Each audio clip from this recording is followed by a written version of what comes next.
61थि श्री श्री लक्ष्मी फुजा खुंफुंनो थाखाय काजलगाव बाजार खुंफुं आफादा साखाफारा जाबाय। 9 अक्ट'बरनिफ्राय 15 अक्ट'बरसिम खुंफुंगोन काजलगाव लक्ष्मी फुजाखौ। रायजोआव श्री श्री लक्ष्मी फुजा फालिनो थाखाय साखाफारा जानायखौ नुनो मोन्दों फुजा खुंफुं आफादफोरा। लोगोसेयैनो चिरां काजलगावआवबो श्री श्री लक्ष्मी फुजाखौ बोसोरफ्रामबो खुंबोनाय बायदि देग्लायबो 21थि श्री श्री लक्ष्मी फुजाखौ खुंफुंनो थाखाय फैगौ 9 अक्ट'बरनिफ्राय साखाफारा जाबाय। काजलगावनि लक्ष्मी फुजा आरो मेलाखौ 7 दिन खुंगोन। देग्लायनि काजलगाव लक्ष्मी फुजायाव फुजा नायनो फैनाय रायजोफोरनि थाखाय माखासे गोजोनथाव खौरां लाना फैदों। बेफोरनो जाबाय सार्कास, नागारटला, बर' सावथुन आरो बायदि बायदि।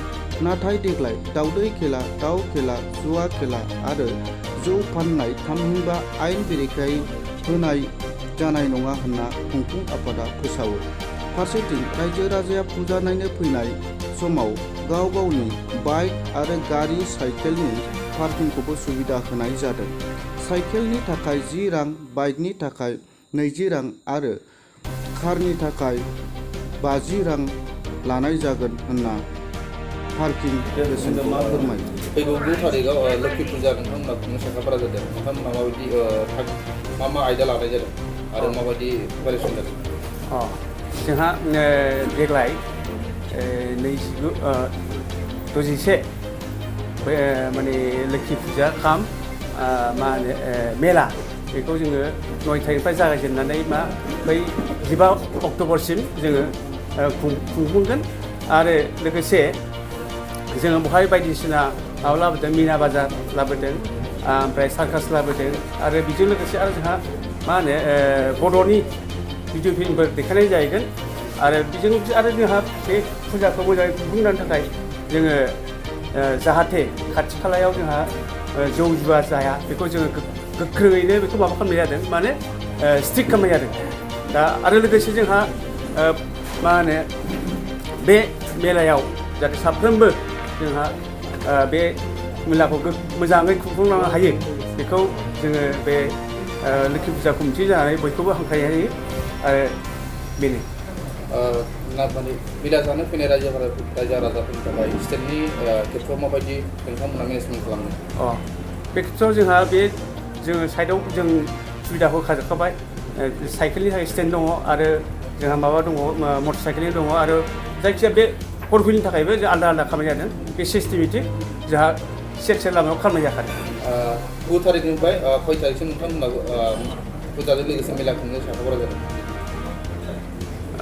मोजां बुजियाखिसै। 9 तारिखनिफ्राय खय तारिखसिम सानबेसे खुंनो थाखाय? जोंहा बिदि माबाया माने 9 थारिखनिफ्राय जोङो 15 अक्ट'बरसिम जोङो खुंनो थांखि लानाय जादों। 7 दिन। नाथाय गोबां संगठनफोरा बादा होदों जे मेला खुंनायाव फरायसाफोरनि रिजाल्टआ गाज्रि जायो होनना बुंदों। गाव डिसिनिफ्राय पारमिसन मोनबाय नङा, जे डिसिआ सिगाङाव पारमिसन लादों दा दुर्गा फुजाखौ। बे नंगौ, जों बेखौ बुजियो। दा बेनिखायनो जोङो गोदो आगोलाव मा होनो जोङो 12 दिन 15 दिन खुङोमोन। दा बेखौ जोङो खान्दा खालामनाय जाहैबाय। दानि जोङो देग्लाय 7 सानल' खुंदों। बेखौ नोजोर बोनानैनो जोङो बेखौ जोङो समखौ माबादों, माने खमायदों, जाहाथे जोंनि बे फरायनायनि आबहावाया मोजाङै थायो। दा बिनि थाखायनो जोङो देग्लाय खमायदों आरो बिदिनो मोजाङै जों खुंफुंलांनो नाजागोन आरो। नायगिरिफ्रा हाबनाय आरो ओंखारनायनि लामाया माबायदि जागोन? ओंखारनाय लामाया जोंहा सिगांनि खोलाथिंजाय मोनसे गेट दं, बे ओंखारनाय जागोन। आरो हाबनाया बै जोंहा मा होनो साहा साइडआव मोनसे दङ, बे मोननै जाबा, बे मोननैजों आरोखि, मोनसे ओंखारनाय आरो मोनसे हाबनाय। बेवहाय मा दाउ खेला साउन्ड खेला बेखौनो जोंनि कमिटिनिफ्रायनो स्ट्रंलि अबजेक्सन। मानो होनबा जोंहा बेफोर थायोब्ला जोंहा बे समाजनि थाखाय गाज्रि जायो। आरो बेखौ जोङो सान्थिखौ लाखिनो थाखायनो जोङो बेफोर दाउ खेला, जुवा खेला आरो जौ लोंनाय बेखौ टटेलि जों स्टप खालामदों। आउटनि थाखाय मा सुबिदाफोर थागोन बेयाव?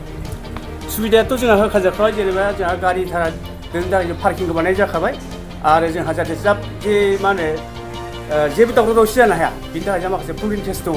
बेजों लोगोसे जोंहा मा दङ, पुलिसफोर जोंहा रायज्लायखाजोबखाबाय। बेखौ जोङो बे हिसाबै जों सान्थिखौ लाखिनो हागोन जों सानदों आरो। फुजा होनो फैनाय माखासे रायजोफोर फुजा होनो फैयो, बिसोरनि थाखाय माबायदि केपासिटि खालामना होदों? बेहाय जोंहा मोननै जोङो मोनसे मुर्ति लोक्षि मुर्ति दङ मोनसे, आरो मोनसे जोंहा ब्रह्म आहुथि होनानै जोङो बेखौ खुंफुंबाय थायो आरो अखन्द आहुथि होनाय जायो बे मोजाङैनो जायो आरो लोब लोब फैयो बेबायदि आरोखि जोंनि बे फैगौ लोक्षि फुजा खाम मेलाया जाहाथे मोजाङै जाफुंलाङो आरो बेखौ जाफुंनो थाखाय आङो दा रायजो राजाफोरखौ बयखौबो हेफाजाब होनो थाखाय आं खावलायनाय थाबाय आरो लोगोसे आङो नैबेहाय बाहागो लाफैनाय जोंनि बे रादाब बुथुमगिरिफोरनि थाखाय आंनि बे लोक्षि फुजा कमिटि जानानै आङो थोजासे साबायखर बावहरबाय